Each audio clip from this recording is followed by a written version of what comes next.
2, 3, funk it.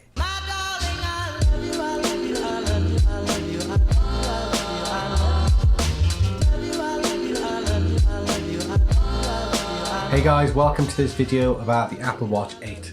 I've had this for about 2 weeks now and I'm just going to go over a bunch of features I like, the new features, what I don't like about it, and how it has been in the general day-to-day life for me. First of all, let's talk about the new features that the Apple Watch 8 has over the 7.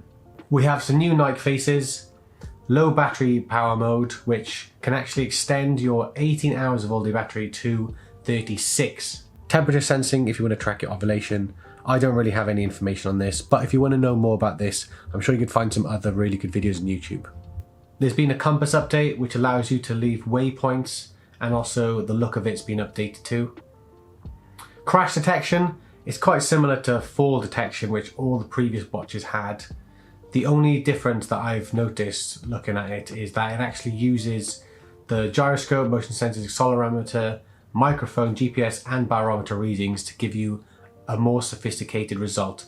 It can tell you if you had a car crash, not just if you have fallen over. In terms of appearance, the Series 8 is exactly the same as the 7. You still have a 45 and a 41mm, not including the Ultra. We also have the screen display size as 396 by 484 pixels, same as last year, and the brightness is still 1000 nits. The unboxing experience was quite nice, as you'd expect from Apple. The packaging was beautiful. I went with a Nike Sport Loop because I did a lot of research first before buying it, so I wanted to know what was the most comfortable. Turns out this was the most comfortable because it's made out of fabric, it's super soft. You can indefinitely adjust it with the strap. Because it's Velcro, you can just fit it around any part of your wrist really. The issue with the other straps is that they have holes that you have, which are basically set sizes. So you can only go up or down to these, which might actually be too small or too big, which is a bit of a faff, so I went for the comfiest and the best fitting one. The only issues I've actually found so far is that the fabric is fraying already. I noticed this about 7 days in. My only concern now is that if this will degrade so much over time that the Velcro won't stick anymore, it's unlikely that my wrist size is going to change. So that spot that I'm repeatedly sticking to over and over again is just going to get worse and worse, and then the grip's going to just not be there and I'm going to have to buy a new watch strap.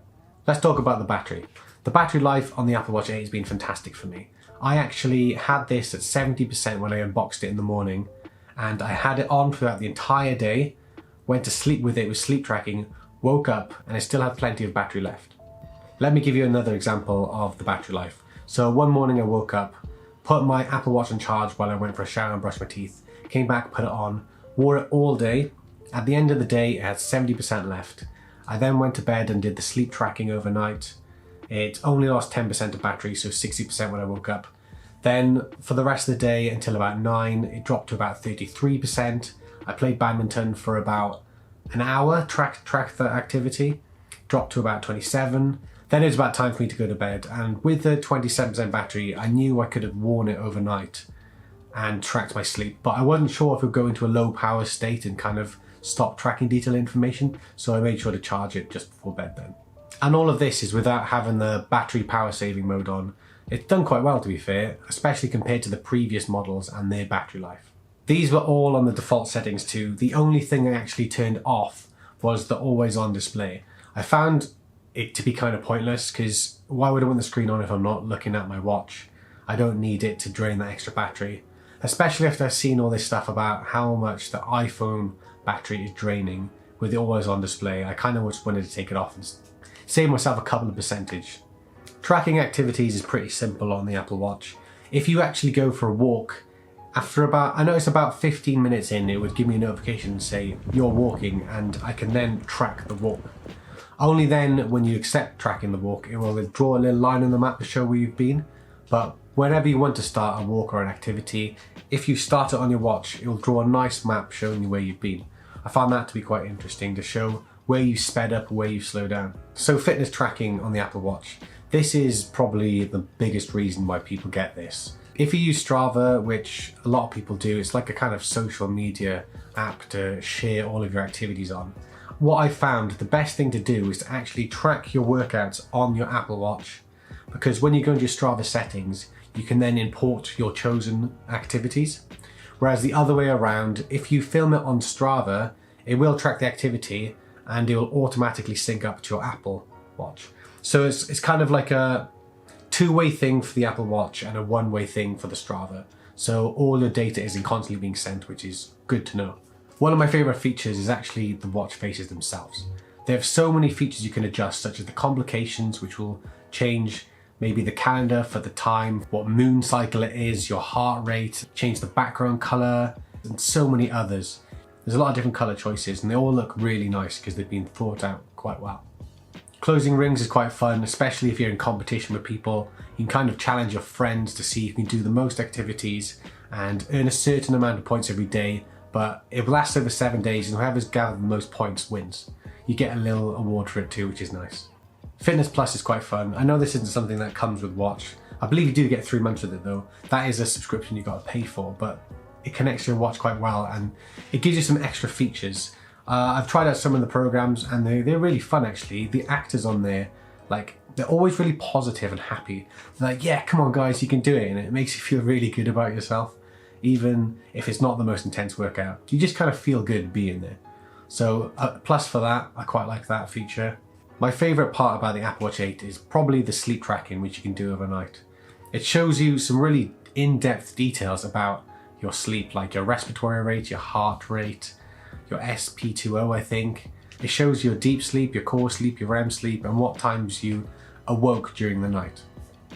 It also gives you a score. What I do though is I actually have an app called Auto Sleep, which can sync into this Apple Health data and give you a bit more detail on everything. It shows you a lot of really cool in-depth features and I like looking at this in the morning. Ideally for this, even though it's very interesting, I'd like to try and use this data to optimize my sleep to make me have a better sleep overall. Because who doesn't want good sleep, right? Keeping things charged with the watch. I haven't really had to think about charging the watch all the time. Usually if it's dying, you need to constantly have it on your mind that you need to charge it before you do anything. But I've noticed there's plenty of battery to last me a day and possibly 2 without the low battery saving mode. So what I do is I'm going to wash the dishes or something, or I'm having a shower, anything that I'm gonna like smash my wrist, because I have a strap that absorbs water and I don't want it to go all mucky dirty. So I take it off, I stick it on charge. Well, after I've washed the dishes or had a shower, come back, it's charged most of it already. So it's just something I do on the side. It's a kind of passing thought and I've never really had to stress about my Apple Watch dying, which is fantastic. One thing I do have to say about it though is, since I've had the watch, I probably went through all of the features in about 2 hours. It didn't take me long to go through all of the settings of the watch, all of the apps, and kind of have a play around and look around and see what they do. Nonetheless, I have really enjoyed using this Apple Watch actually. It sends you helpful notifications saying you're almost there, only a couple more steps and you've reached your goals. It really keeps you in the mindset of being healthy, which I like. I spend a lot of my days sat down on my desk doing work, and every hour it actually sends you a notification saying you need to stand up, which is great. So it gets me up, I go get a glass of water, take my eyes off the screen, and that really helps with my eye strain, which is really good.